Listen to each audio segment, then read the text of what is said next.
So,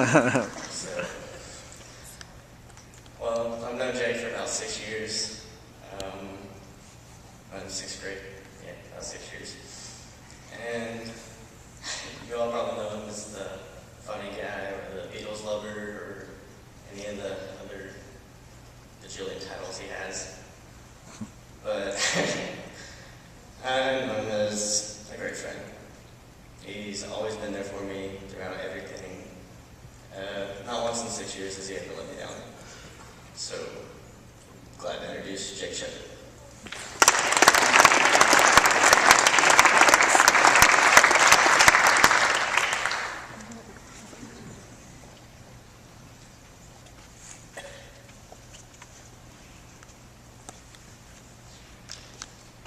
So, Hey. alright. Okay.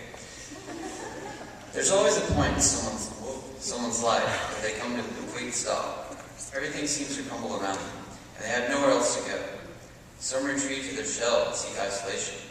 Others are so intent on fixing the problem, they end up hurting themselves in the end. I believe we've all been here at least once in our lives. I know I have.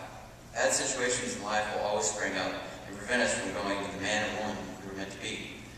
There's no avoiding life's problems, because we're always going to have them. This doesn't mean we should let them get to us.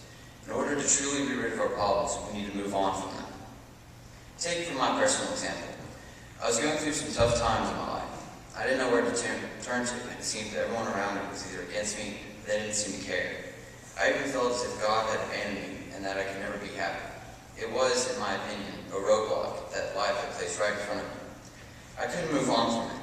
It got to the point where I was so fed up with my life, I considered it leaving on behind and running away. I know it sounds childish, but I was going to try anything to get away from this roadblock. Then one night, when I was at my weakest, God spoke to me. I knew He was telling me to pick myself up and confront the problem head on. But in order to do that, I needed to let go of a few things. Things like my emotions, reluctance, and self-interest were beginning to show, so I needed to get rid of them. I've had people tell me time and time again that God had a perfect plan for me and that I should trust Him. During that time, I doubted their words and my faith was shaken. Now I know this is foolish. This experience with God showed me that He's always there and He never abandoned His children. He told me that letting go and moving on from problems is the best solution for my life. I was so strung up on it, I neglected to see the truth, to see God's truth.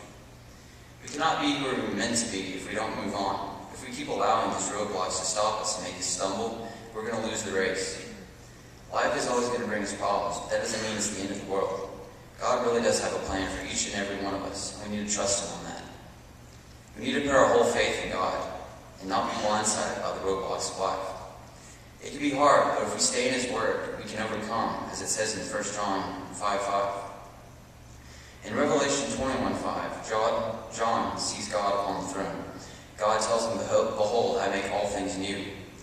These words really spoke to me and really applied to me at that time of my weakness. I realized that God is just God, and that He is bigger than my problems. He makes all things new, and He can take away our problems. We need to realize that God may sometimes test us, but He just wants His children to know that He is God, and that we must move on from our problems. If you gain nothing else from our message, know this: God is always there for you, and He loves you. No matter what the situation is, no matter how big the roadblock is, God is there for you every step of the way. Put your whole faith in Him, and He will allow you to move on. After you move on, you'll grow closer to Him and closer to your endurance. You'll look back on the problem and smile, because you know that whatever lies ahead, you can move forward. God is with you.